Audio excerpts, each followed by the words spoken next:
Muchas gracias. Un abrazo fuerte y Bien. gracias nuevamente por la oportunidad. Muy agradecido. A ti. Cuídense mucho, que estén bien todos. Hasta luego, amigos. Chao. Chao, Miguel. Y aquí recibimos al gran Walter. ¡Guau! Super Walter. Maestro ¿Cómo estás, Walter. Caballeros, ¿cómo Maestro están? Walter. Un gran referente. ¿Qué tal, Walter? ¿Cómo andas? Gracias, gracias. Muy, muy nervioso. Lo confieso, estar en el evento de Power BI en español más grande del mundo es algo que se pensaba hace 2 años atrás y ahora es una realidad, así que créanme que estar aquí es un tremendo honor y nada, gracias por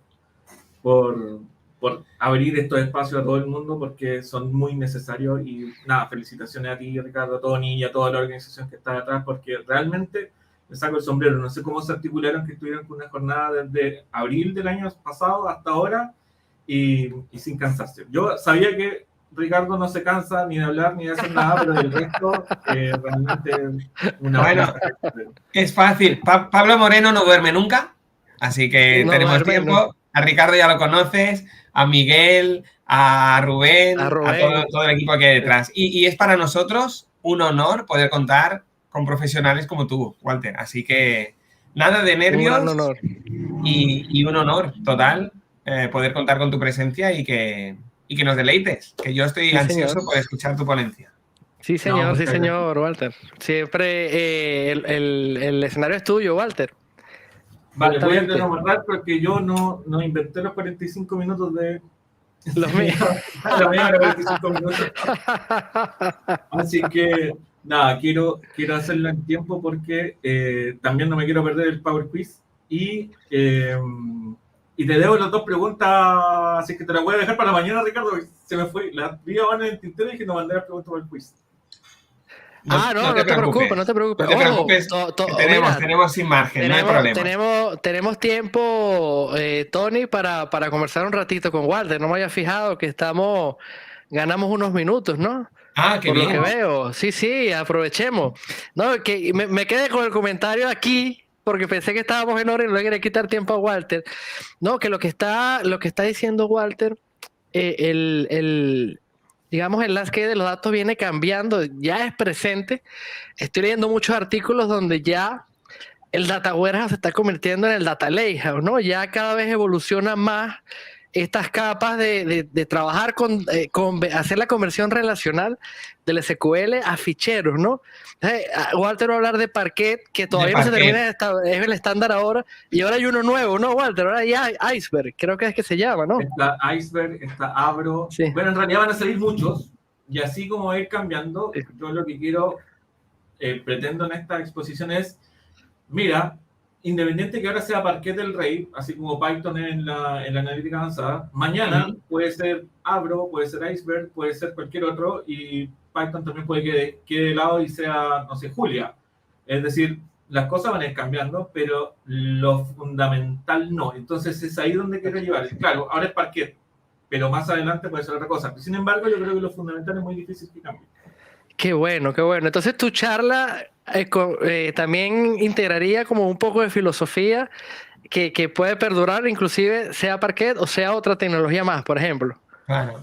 Para que no hagas spoiler, para que no hagas un poco de spoiler allí. No voy a hacer spoiler, pero sí me interesa mucho para todos los que nos escuchan, es que si bien podemos ir profundizando muchísimo en lo que es Power BI y hay mucha gente que habla de Power BI mucho mejor que yo, así que no hablo tanto de eso, hay una rama bastante interesante que nunca debemos olvidar, que es la ingeniería de los datos. Nosotros no podemos hacer nada de análisis de datos si no tenemos el dato a tiempo y como corresponde. Entonces, la ingeniería de datos, si bien es un trabajo más oscuro, en las cañerías, con el plomero, tapando las fugas, que los datos sean consistentes, ese trabajo de plomería hay que hacerlo y tiene que hacerlo alguien y hay que manejarlo muy bien para que después cuando salga en Power BI y salga donde tengas que salir, salga muy bien y tu dato sea consistente, que llegue a tiempo y no tenga esos líos que pasan ahora.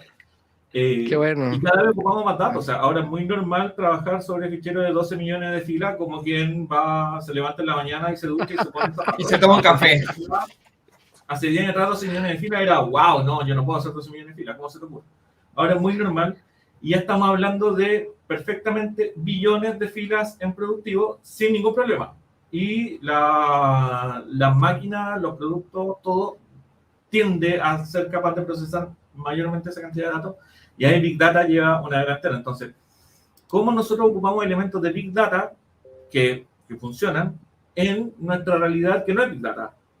Y uno dice, no, aquí mi CRM es muy pequeño, pero sí, 12 millones de filas en un ordenador de 4 GB de RAM, sí, lo va a botar, lo va a colgar. Entonces tenemos que tomar estas tecnologías que están avanzando y nos dan herramientas para que nosotros desde la ingeniería de datos podamos abordarlo.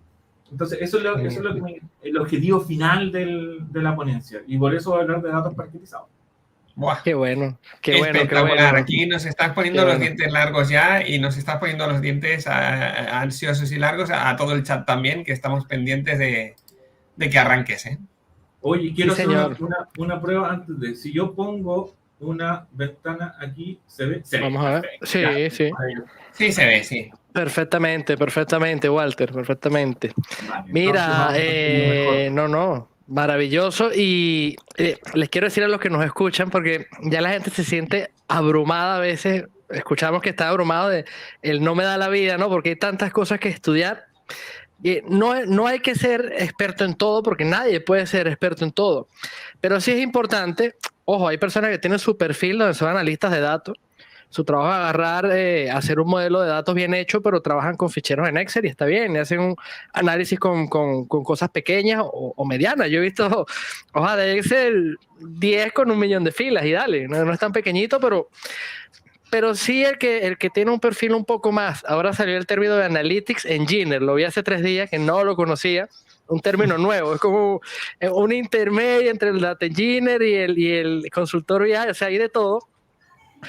El que se sienta que está en ese punto donde quiere conocer todo el ciclo del dato, no se abrume. O sea, por ejemplo, Parquet es un estándar. Esto que va a hablar Walter ahora, seguramente lo comente con Azure, porque Walter es fanático de Azure igual que nosotros, pero la tecnología subyacente también aplica para otras nubes, ¿no? Es el estándar que ahora hay en el mundo. Es como que aprende SQL Server, ese conocimiento te va a servir para MySQL o para Oracle, adaptándolo un poquitito, ¿no?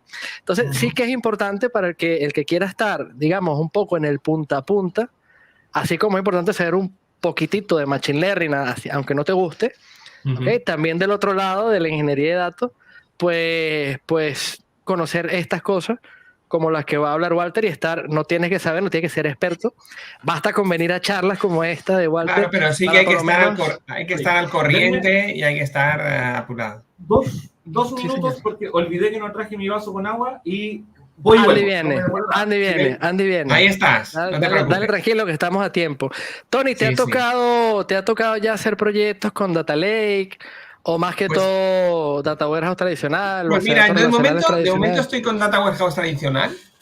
Con Data Warehouse tradicional, pero estoy, ahí dándole vueltas a una nueva propuesta que tengo y me va a venir genial la sesión de Walter para acabar de entender y ver cómo funciona esta parte de parquetizados y trabajar con Data Lake. La verdad es que es muy interesante.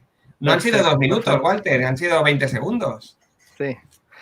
Bueno. Y nada, Walter me secundará a los que nos están escuchando, que trabajan actualmente, que son muy buenos aparte de trabajar con Power BI, también son muy buenos con bases de datos relacionales para obtener datos, procedimientos almacenados, etcétera, etcétera.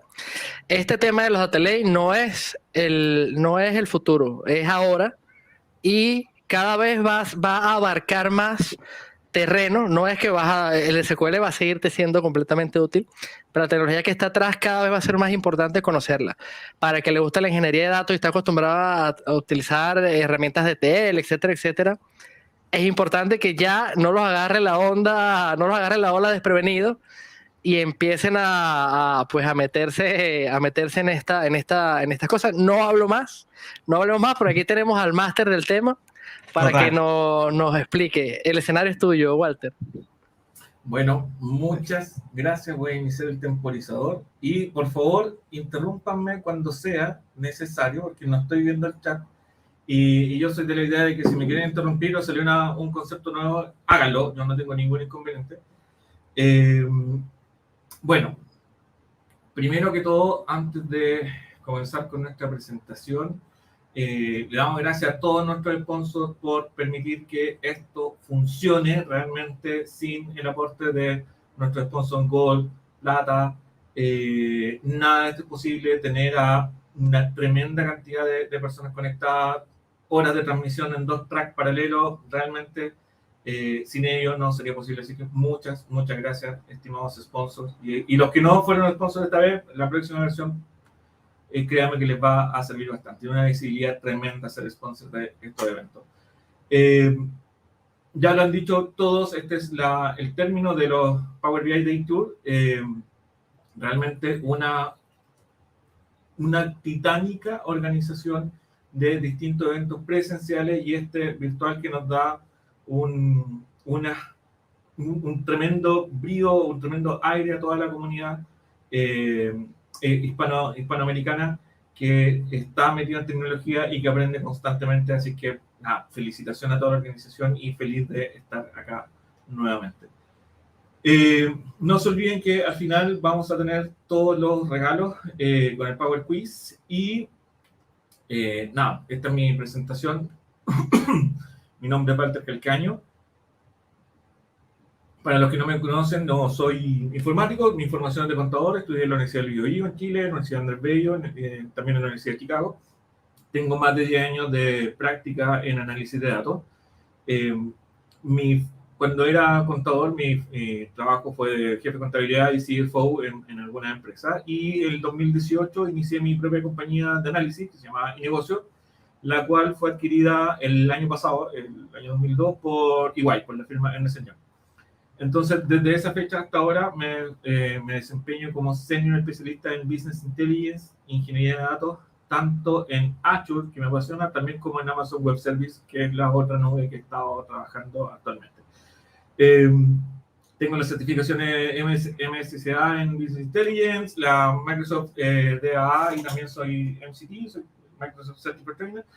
Y hasta el momento tengo 3 premios Microsoft MVP en la categoría de Data Platform, lo cual me llena mucho de orgullo y gracias a todos ustedes que se quedan en estas jornadas de conversación. Ahí están mis redes sociales, por favor síganme. Y eso, vamos con la agenda. La agenda de esta charla es muy sencilla, son simplemente 2 puntos importantes. ¿Por qué del Parquet? Y la demo práctica. Y la demo práctica, quiero avanzar con todo, ojalá dejé corriendo algunas cosas por si me acelero el tiempo, pero tenemos espacio para todo. Mi regla es, por favor, si tienen preguntas, háganlas de inmediato, no tengo ningún problema, las preguntas para el final nunca se hacen, por lo tanto, puedo parar y sacar adelante cualquier pregunta. Y si no lo sé, siempre digo, no sé, tampoco es importante. Bueno, el porqué del Parquet. Y esa pregunta proviene principalmente de un gran dilema económico.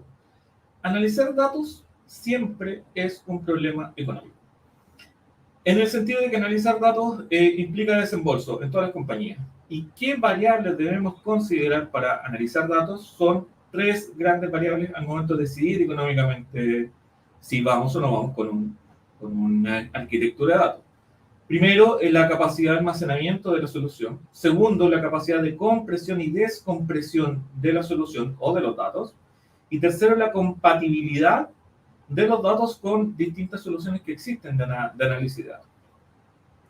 Si, como estamos entre pura gente que le gustan los análisis de datos, están familiarizados los gráficos, vamos a poner una matriz en donde supongamos que el volumen de datos lo vamos a dejar en el eje Y, es decir, de menor cantidad de volúmenes de datos hacia una mayor cantidad de volúmenes de datos, muy sencillo. Y luego tenemos el procesamiento, y el procesamiento de estos datos tiene que ver con los DTU o las unidades de referencia de datos que cobran todas las nubes, es decir, es un estándar de cobro que tienen todas las nubes, DTU. Puede ser también el tiempo de procesamiento que va a llevar esa cantidad de datos. Procesar 150 millones de filas, evidentemente, va a tomar un poco más que procesar 50 millones de filas o 5 millones de filas. Y la cantidad de RAM también puede medirse en algunos espacios donde aún el procesamiento es en memoria. Por lo tanto, generalmente podemos tender a pensar que existe una línea donde a mayor cantidad de volumen de datos vamos a trazar, mayor procesamiento vamos a tener de RAM. Entonces, basado en este gráfico, vamos a establecer 4 grandes zonas de viabilidad económica de análisis de datos. La primera gran zona es esta, donde podemos procesar a un gran costo solamente una pequeña cantidad de volúmenes de datos. Esta es una zona de inviabilidad económica, es decir, si para procesar apenas algunos megas de datos tengo que utilizar demasiada RAM, demasiado tiempo o demasiado DTU, esto es una solución que no es viable económicamente, por lo tanto, lo más probable es que sea rechazado de plano. Luego tenemos una zona que es de análisis de costo-beneficio. Es decir, sí, voy a utilizar mucho DTU, voy a usar mucho tiempo, voy a necesitar mucha memoria, pero tengo que evaluar si en realidad vale la pena procesar toda esa cantidad de datos en esta zona. Y está la verdadera zona de viabilidad económica de análisis de datos, que es esta. Es decir, que soy capaz de procesar mucho volumen de datos en la menor cantidad de tiempo de DTU o de memoria posible. Y esas principalmente son las soluciones que son viables económicamente y que en definitiva son financiadas. Entendamos que todo lo que nosotros realizamos es consumido por alguien y ese alguien debe financiarlo. Y me refiero al financiamiento no solo de nube, sino que piensen que si aunque el desarrollo sea local, invertir en esos ordenadores, invertir en esa red, invertir en esos servidores locales, también implica desembolsar un monto de dinero y amortizarlo y tiene que entrar dentro de la evaluación económica. Por lo tanto, no es algo trivial cuánto cueste. Ya, el cuánto cuesta se evalúa por esta matriz. Por otro lado, tenemos que dentro del volumen de datos que nosotros vamos a analizar, tenemos también la cantidad de filas. Y ojo, acá esto es importante. La cantidad de filas que generalmente nosotros vemos que tiene mucha relación con la granularidad de los datos que vamos a trabajar. Y ahí espero que vayan a ver la charla del Dante, donde se van a meter ahí al infierno para salir en el cielo con el tema de la granularidad. Y la granularidad siempre se define en, a mayor granularidad, mayor cantidad de filas. Entonces tenemos 2 grandes tecnologías existentes hasta el momento. Sistemas de archivo basados en filas, donde tenemos a mayor cantidad de filas, mucho mayor volumen de datos, de peso, de tamaño de estos ficheros, de estos archivos, de estos sistemas. Y tenemos los sistemas columnares, que es decir, que me permite una mayor cantidad de filas de datos o soportar una mayor cantidad de granularidad o una mayor cantidad de detalles de datos a una menor cantidad de volumen. Por lo tanto, estos sistemas columnares son los que en definitiva vamos a preferir para poder manejar toda esa cantidad de datos. Y estoy hablando de antes de analizarlo. Esto es importantísimo porque es la segunda variable la segunda derivada del análisis económico. Es decir, tengo que ser capaz de procesar la mayor cantidad de filas posible al menor volumen posible. Y es un problema bastante interesante de resolver. Y hasta el momento, la mejor solución es los sistemas columnares de datos. Ahora, ¿qué son los sistemas columnares de datos? Lo voy a explicar con un pequeño ejemplo. Los sistemas columnares de datos están basados en algunos principios que tienen que ver con, primero, cómo nosotros almacenamos en disco, ¿ya? Imaginemos lo siguiente. Tenemos esa tabla de archivos, nombre, edad, curso. Imaginemos que es una tabla de participantes de un curso. El nombre, la edad y el curso. Este registro se puede guardar de 2 formas en el disco. Se puede guardar basado en filas, es decir, en ficheros basados en filas, como por ejemplo los ficheros CSV, JSON, Excel, TXT, como quieran llamarlo. Y estos archivos se basan en que van escribiendo en el disco de esta forma, es decir, se va guardando el nombre, la edad, el curso, nombre, edad, curso, nombre, edad, curso, nombre, edad, curso. Esos datos van guardándose de esta forma en el disco. Por lo tanto, al momento de leerlos, el lector del disco va a buscar un dato, lo lee, no es si lo lee y lo guarda, no es si es, lo guarda, no es si es y lo guarda. Es decir, va haciendo un procesamiento de lectura completa del fichero y guarda en memoria lo que realmente le importa, que vendría a ser el word o el filtro, y eso después lo entrega en un resultado. Eso es común a todos los ficheros basados en disco, ¿ya? O en filas. Todos los ficheros basados en filas se almacenan así en los discos. Discos duros, data lakes, como quieran llamarlo. Sistemas basados en filas guardan así la información en los discos. Luego tenemos los sistemas columnares, y la gran diferencia de los sistemas columnares es que estos sistemas guardan la información basada en columnas, es decir, dejo primero todos los nombres, después todos los cursos y después todas las edades. ¿Qué permite eso? Que al momento de ir a buscar una información, simplemente busco en este sector, porque ya sé que voy a buscar un nombre. Busco un nombre y está, y lo guardo y lo devuelvo.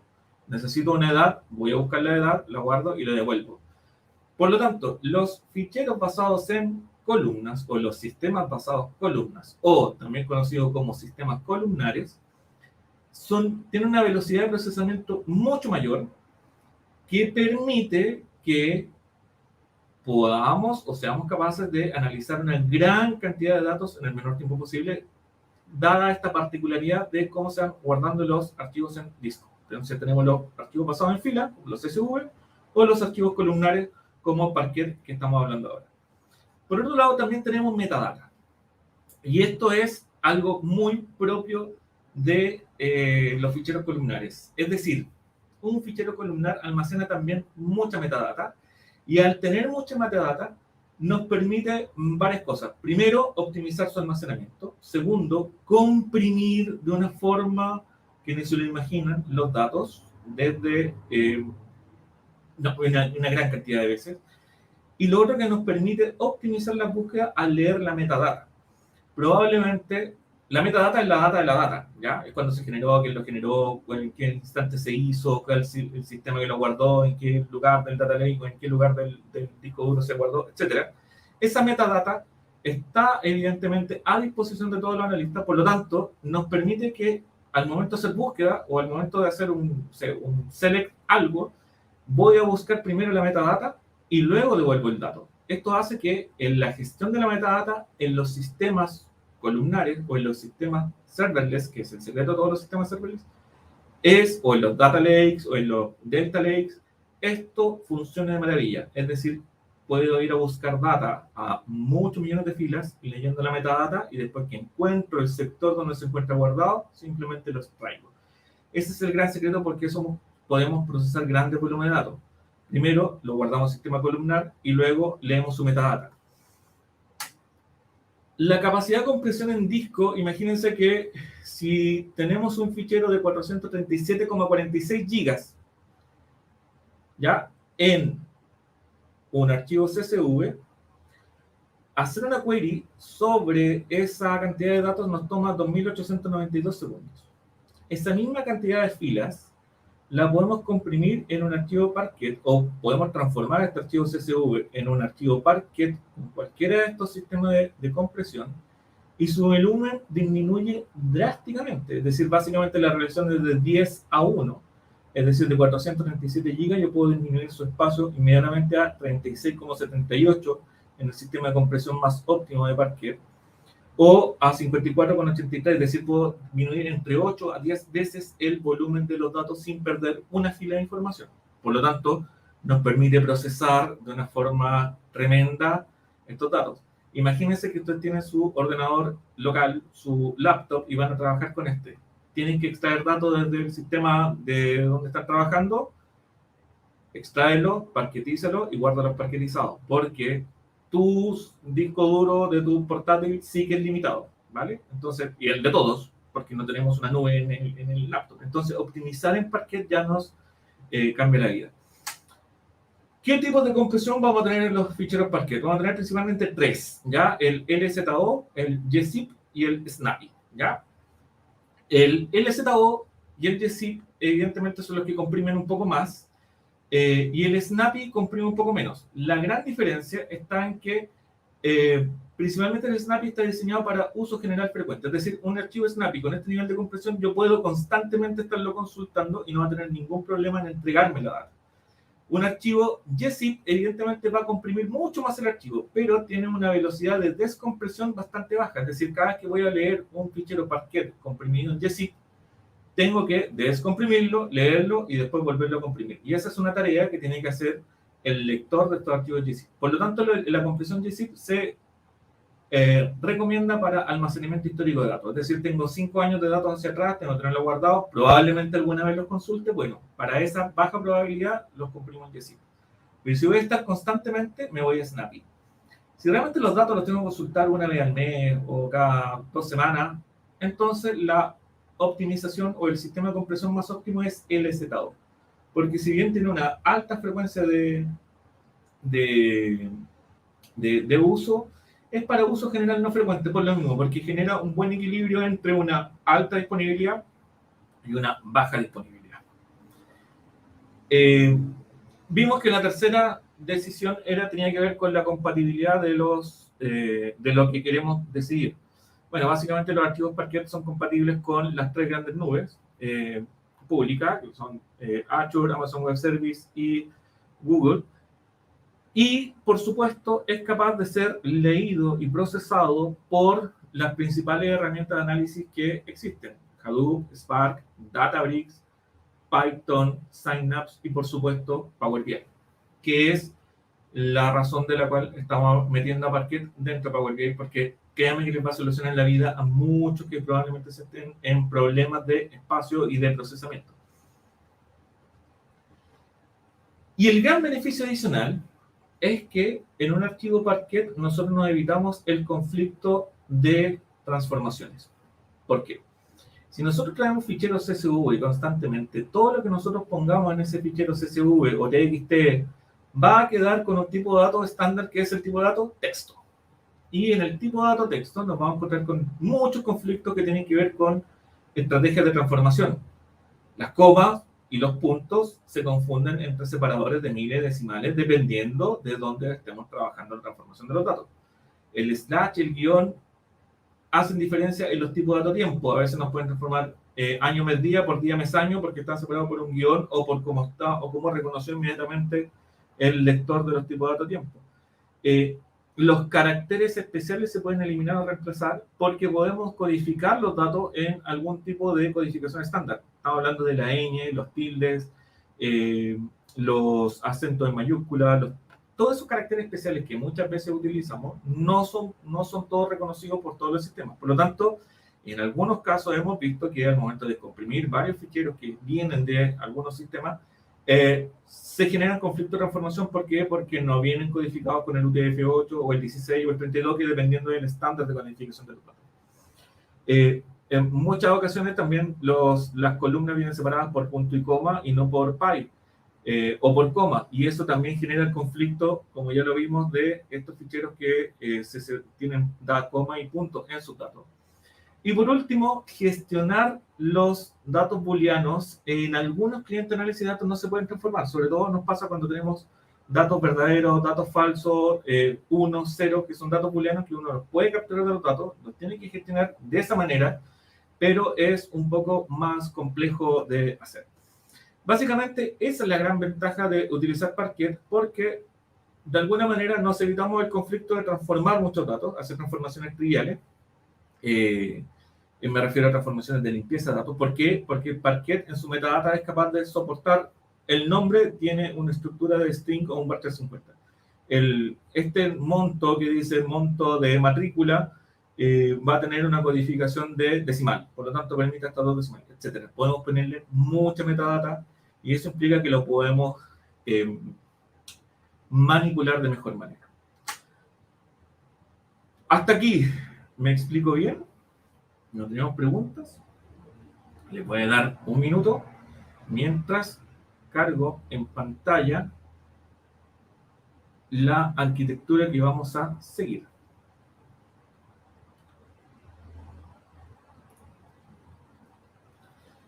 ¿Cómo vendría a ser la arquitectura de una solución de ingeniería de datos basada en Parquet? Bueno, muy sencillo. Tenemos nuestros orígenes de datos, que pueden estar en cualquier sitio, insisto, existe datos, nosotros lo podemos capturar. Y esta arquitectura, estos orígenes de datos nosotros los vamos a capturar, evidentemente los vamos a mover, y dónde los vamos a, y qué es lo que tenemos que hacer con ellos, bueno, transformarlos en su origen, de cómo los vengamos a leer, ya sea una base de datos, un archivo CSV, un JSON, lo que venga, lo tenemos que transformar ya sea usando Python, que es gratuito, todo el mundo lo puede utilizar, de hecho ahora voy a usar Python para hacerlo, o Data Factory, si es que estamos en la nube, y si están en alguna otra nube, pueden utilizar Spark o cualquier otro tipo de notebook, pero básicamente son sistemas basados en código para hacer estas transformaciones. Hay algunos muy famosos ahora que son los DAG, que uno puede hacer ETL solamente basado en código, y está muy popular en determinados círculos empresariales. Operar DAG implica que tienes que saber un poco de Python, por lo tanto, si se van a meter en el mundo de ETL con código, aprendan Python, sí o sí. Básicamente, esas herramientas de ETL nos van a permitir tomar estos datos y guardarlos en cualquier sistema de archivos. Estamos hablando de blob storage, data lakes, carpetas compartidas en un servidor local o hasta el más humilde OneDrive corporativo. ¿Qué quiere decir esto? Que nosotros podemos plantear una solución de almacenamiento de datos en la nube con la simple suscripción de Office 365 número 3. Es decir, cualquier compañía, por muy pequeña o mediana que ésta sea, y no quiere invertir todavía en nube, porque lo considera un gasto, podemos nosotros optimizar su analítica utilizando OneDrive, simplemente pasando un pequeño código en Python para guardar estos datos en OneDrive, y de ahí lo llevamos ¿hacia dónde? Hacia nuestro querido Power BI. Pero este querido Power BI se lo voy a mostrar de esta manera. Nuestro querido Power BI se compone de todos estos elementos por debajo. Entendamos que Power BI no es Excel con esteroides, siempre todo el mundo se lo ha dicho, no tiene nada que ver. Power BI es Analysis Service, pero para seres humanos. Y esta es la estructura de SQL Server Analysis Service. Y Analysis Service tiene tres grandes elementos. Primero, un motor de transformación que es el Matchup Engine, que es donde cada vez que nosotros hacemos Power Query, es donde le pegamos. Es decir, aquí llega la data cruda y empezamos a guardar todas nuestras transformaciones de la data. Luego, tiene un motorcito llamado Vertipack, que este motor de almacenamiento de datos, que es donde quedan nuestros datos que vamos a analizar, este ya es un sistema de archivos columnar. Por lo tanto, nosotros podemos afirmar perfectamente que Power BI ya se basa en archivos columnares para poder analizar sus datos. Es decir, cada vez que nosotros vamos a buscar algo con Power BI, Power Query se encarga de, una vez hechas las transformaciones, enviarlo al Vertipack, si usamos el import, de forma columnar. Es decir, los comprime, los ordena y les pone metadata. ¿Para qué? Para que sean explotados por el motor de cálculo de DAX, el DAX Calculator Engine, que es aquí donde uno se pone a optimizar cuando tiene reporte de Power BI lento. Uno ve, ya, qué tanto tengo en Vertipack, cómo hago que el DAX Calculator Engine funcione mejor. Y ya se han dado muchas charlas sobre esto, y aún hay mucho que aprender aún. Hay otro motorcito en Power BI que se llama el Direct Query Cache, que básicamente es la capacidad de uno conectarse de forma directa a los ficheros sin pasar por el Matchup Engine, o a veces pasando muy sutilmente por el Matchup Engine, y donde también nuestro DAX Calculator Engine funciona, pero con algunas funciones mucho más limitadas. Por eso en Direct Query no se puede hacer todo el DAX que uno quisiera, ¿ya? ¿Por qué viven juntos? Porque efectivamente hay muchos modelos que se llaman modelos híbridos o modelos combinados, donde hay data importada que se almacena en Vertipack o data que queda en Direct Query que queda en caché, y por lo tanto el motor de DAX es el encargado de hacer esta gran combinación, ¿ya? Entonces, ¿por qué nosotros vamos a parquetizar? Si finalmente el Matchup Engine de Power Query hace todo y lo vuelve a dejar de forma columnar. Porque precisamente acá es donde nosotros le pegamos directamente al bolsillo de todas las compañías donde trabajamos. Almacenamiento y procesamiento. Si nosotros queremos nuestro Matchup Engine demore 4 minutos en procesar 400 millones de filas, lo podemos hacer parquetizando esas filas en OneDrive, parquetizándolas en un Data Lake o parquetizándolas en un Blob Storage o en una carpeta de un servidor local. Da lo mismo. Si quiero que mi Matchup Engine ande mucho más rápido, tengo que entregar los datos ya comprimidos y paquetizados para que esto demore mucho menos en procesar y almacenar dentro de mi fichero Power BI.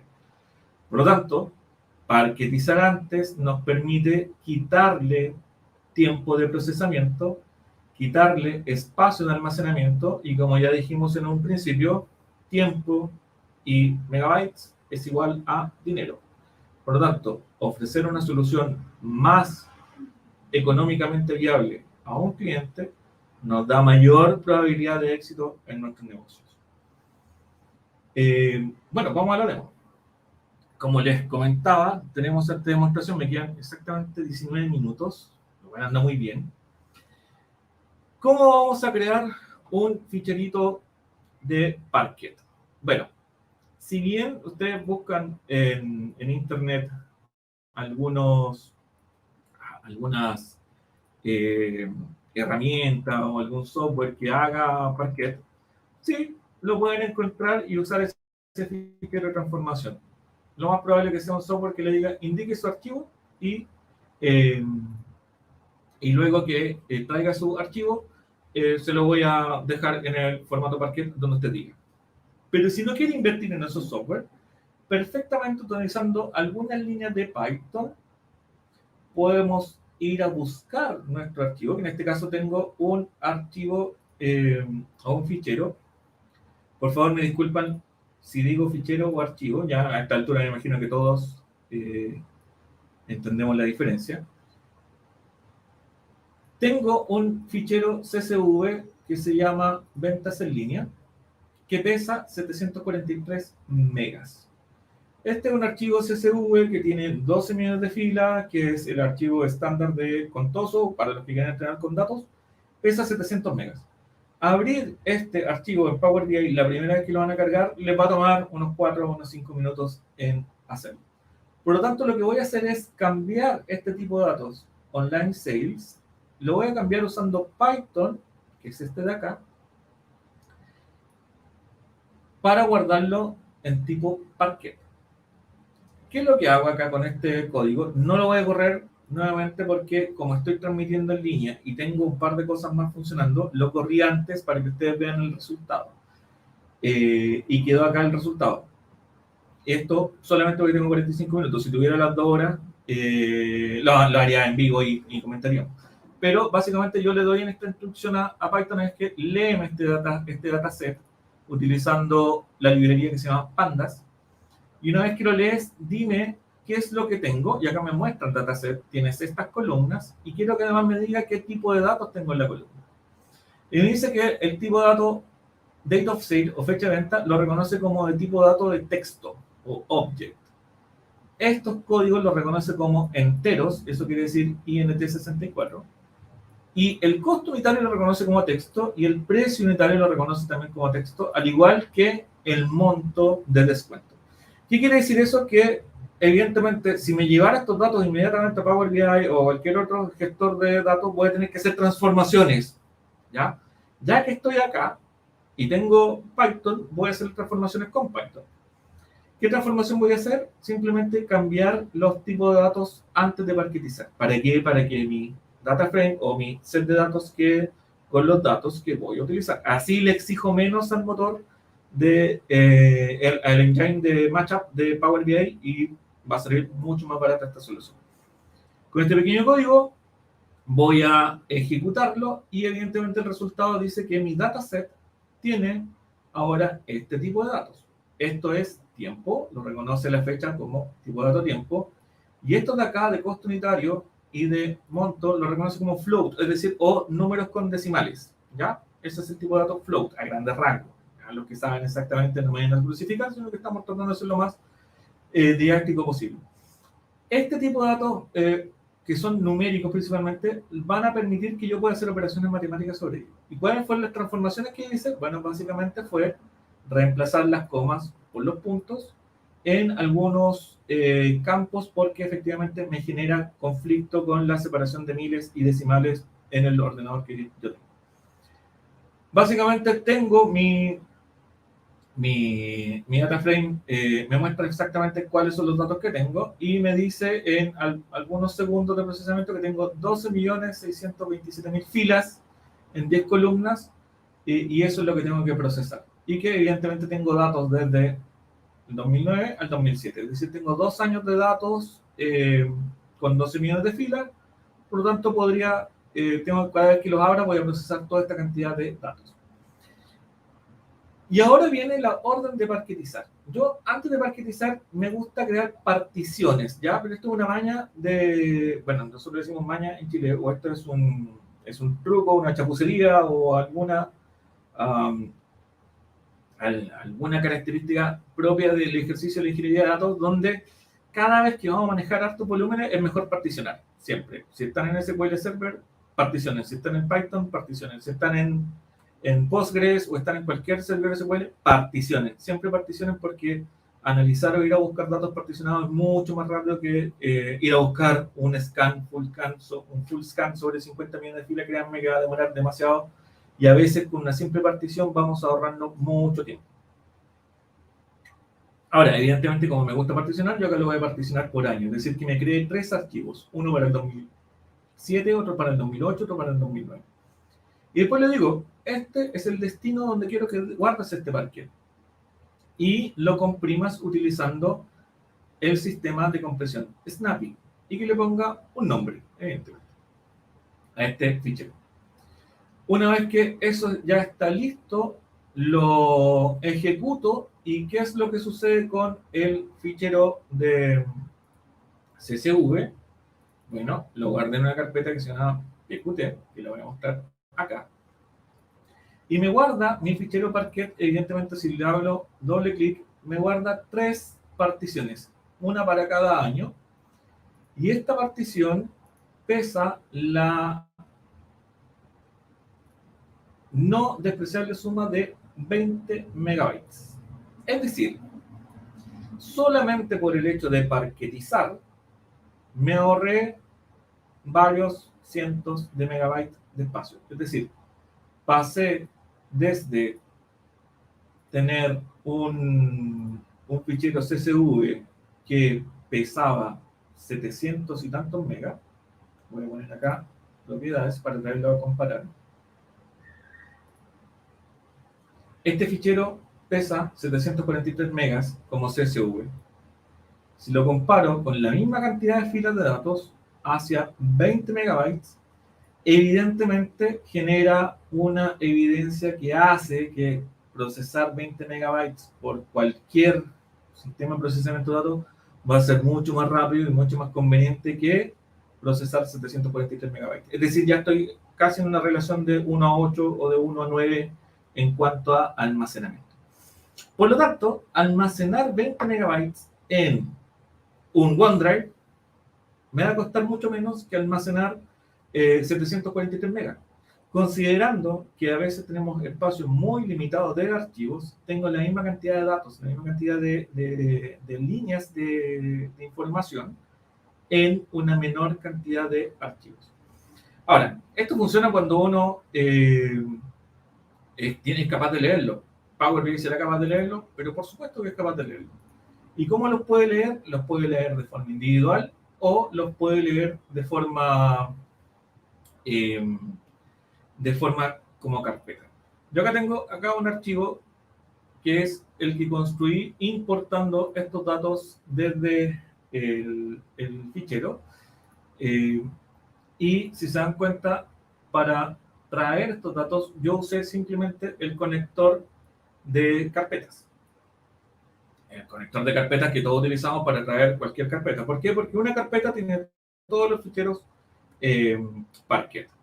Y esta carpeta que tiene todos los ficheros Parquet, lo que me pide es, evidentemente, definir dónde está la carpeta. Y acá, en el archivo de ejemplo, yo le pasé un Parquet. Es decir, toma uno de estos ficheros Parquet y úsalos como ejemplo para que combines todo. Me combines toda la información que está en esta carpeta. Si me voy al origen, van a ver que en un principio esto era mi carpeta Parquet y yo simplemente le di la opción acá a combinar archivos con Power Query.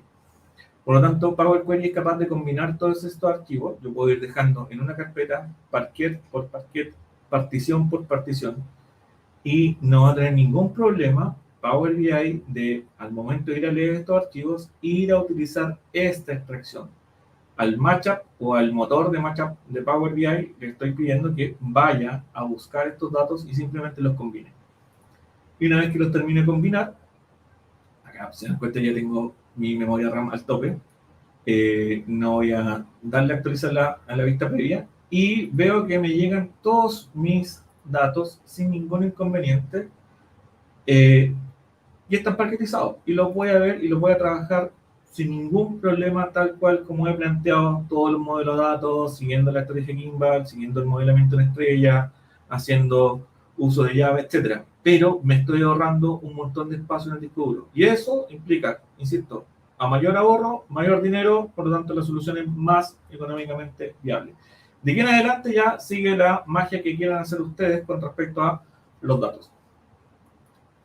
Otro ejemplo también es, en vez de traerlo en un fichero local de Power BI, es almacenarlo en un Data Lake, lo cual tendría mucho sentido. En el Data Lake, que les voy a mostrar ahora, es un blob storage de Azure, donde yo estoy guardando, porque estoy embarcado en una investigación propia, sobre cómo ha ido evolucionando los datos más relevantes del cambio climático en Chile, al menos desde 1952 en adelante. Por lo tanto, tengo un contenedor que se llama Landing, es decir, fui a buscar con Data Factory al repositorio oficial de temperaturas de Chile desde 1952 en adelante, de todas las estaciones meteorológicas existentes en el territorio nacional. Entonces imaginarán que ese trabajo de ir a buscar los datos es ir a buscar internet y guardarlo, ir a buscar internet y guardarlo, ir a buscar internet y guardarlo todos los días. Esta estrategia la uso con mi Data Lake y en el Data Lake voy dejando dos grandes ficheros, temperatura máxima y temperatura mínima. Pero acá la API que utiliza la Dirección Meteorológica de Chile solamente me entrega ficheros CSV. Y evidentemente estos ficheros CSV yo los fui guardando constantemente en este Data Lake, pero no quiero acceder a ellos como ficheros CSV porque no es óptimo, no es económicamente viable. Entonces, con otro proceso en Data Factory, que no se lo voy a mostrar ahora, yo los guardo y los dejo en el contenedor de data tratada. Y por lo tanto, en mi contenedor de data tratada, que es finalmente donde me voy a conectar para analizar, yo lo guardo en archivos Parquet. Pero acá para parquetizar no uso Python. Acá lo que uso es el mismo Data Factory. ¿Por qué? Porque Data Factory me permite guardar o cambiarle el tipo de datos de los archivos para guardar este gran volumen de datos en Power BI y poder analizarlo. Y finalmente me permite que yo pueda tener una idea de cómo estos datos, una vez que están parquetizados, imaginan que son unos varios millones de filas,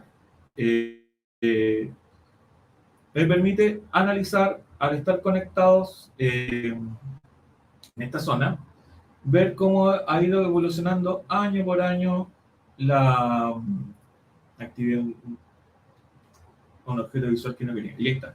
Cómo ha ido evolucionando la temperatura año por año en Chile entre máximo y mínimo a nivel local. Y vamos viendo que efectivamente hay un incremento en determinadas zonas, podría ya profundizar un poco más, pero entender cuál es el impacto con datos reales del cambio climático, al menos en la temperatura mínima y máxima, consideran que son tremendos volúmenes de datos y que perfectamente los podemos guardar en nuestra Data Lake y conectar Power BI a nuestra Data Lake para analizarlos y se van a comportar de la misma forma como si estuviera trabajando pequeños volúmenes de datos, es decir, muy rápido, muy asertivo, muy dinámico y puedo montar todos los modelos de datos que yo quiera. Evidentemente esto lo hice con Data Lake. Pero ¿qué sucede si no tuviera Data Lake o en el lugar donde me invitaron no quieren invertir en Data Lake? Ya me quedan 5 minutos con 46 segundos. También puedo guardarlos en mi OneDrive. Y lo voy a mostrar acá. Voy para acá, OneDrive. Y esta misma sección de ficheros de temperatura, que los mostré que lo tenía en Data Lake, yo los tengo en OneDrive. Acá está OneDrive, es una carpeta. Tengo todos los ficheros de parquetizados del cambio climático en Chile, es decir, la temperatura máxima y mínima existentes en el Sistema Nacional de Meteorología.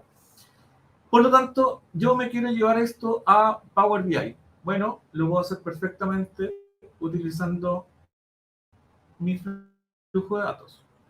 Es decir, con un flujo de datos a OneDrive y combinar archivos Parquet para montar un flujo de datos.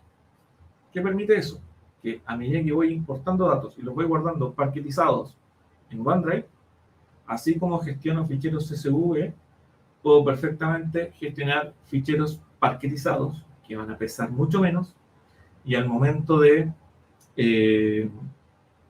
analizar le va a dar una performance tremenda a los datos. Es decir, este flujo de datos me va a permitir que al momento de bajar los datos hacia mi Power BI Desktop, esto vuele, está dentro del mismo entorno, tengo seguridad, nadie lo va a invadir, y por otro lado Power BI solamente se va a conectar al flujo de datos para poder analizar. Todas estas estrategias de ingeniería de datos, de optimización, efectivamente son factibles utilizando ficheros Parquet. Y yo les apuesto que van a ser capaces de pasar de 12 millones de filas a 1.200 millones de filas sin ningún problema ni ningún efecto negativo en cuanto a performance, en cuanto a velocidad de lectura y en cuanto a capacidad de análisis, que finalmente es lo que nosotros estamos mirando. Este flujo de datos se va a actualizar, evidentemente todavía no existe la carga incremental, hasta ahí donde yo sé, a lo mejor algunos los conocen, yo no estoy enterado, carga incremental desde carpetas, pero si existiera, sería maravilloso porque un flujo de datos se podría actualizar con carga incremental desde una carpetita OneDrive con datos parquetizados y que finalmente van a salir a analizar esta gran cantidad de millones de filas de datos en cuestión de segundos.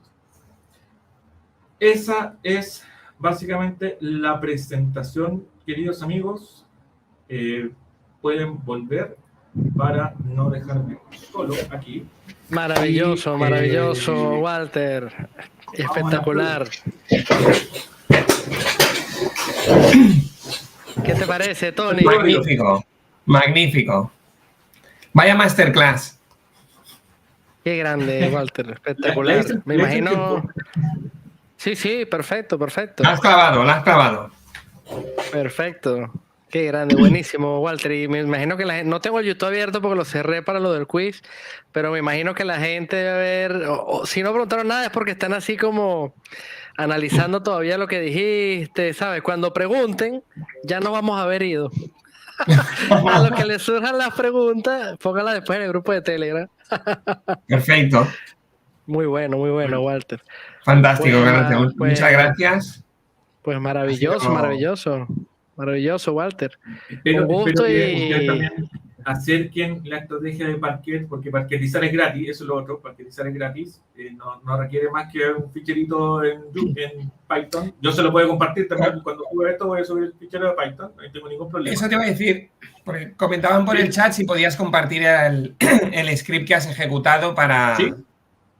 Ningún problema. Pues, si lo comparto, no tiene... Bueno, evidentemente le voy a borrar mi ruta de archivo, pero nada más que eso. Es que eso es lo que quería la gente, Walter. Claro. Como ese quería el script. No, le voy a borrar la ruta del archivo, el script va, no hay ningún problema. Y seamos capaces de difundir este mensaje, que comprimamos y tenemos mayor cantidad de filas en la menor cantidad de espacio posible, que ya no somos principiantes, demos un paso más allá. Y lo otro, que es una de las cosas que principalmente pasa cuando se utilizan orígenes de datos como Excel o como OneDrive o como archivos CSV, que cuando alguien los va a ver en la carpeta, ven uno de Excel y tratan de abrirlo y modificarlo el mismo. Y eso es básicamente un atentado contra el origen de datos, que alguien trate de modificar el origen para después ver los datos en Power BI. No va a ser posible con Parquet, porque básicamente un Parquet uno lo puede abrir con un doble clic. Y eso, de alguna forma, le da más seguridad y más seguridad a nuestros datos. Por lo tanto, ahí tenemos la ventaja. Más seguridad y más gobierno con nuestros datos porque los parquetizamos. Entonces, nada. Yo los invito a usar Parquet, métanse en este mundo y así como trabajamos con CSV, también puedo trabajar con Parquet. Fantástico. A mí me ha dejado sorprendido la capacidad de compresión. Brutal. Cómo ha dejado en 20 megas, creo que has comentado, el fichero de Adventure Watch, que son 700. Increíble, me parece una pasada. Yo estaré atento a tu script para compartirlo y haremos unas cuantas pruebas. No tengas duda. No, se lo pueden enviar por Telegram. El Telegram lo tengo un poco botado, se me desinstaló, cambié de teléfono, pero ya lo voy a recuperar y ahí les comparto todo por Telegram. Los ficheros de Genial, Walter. Muchas gracias.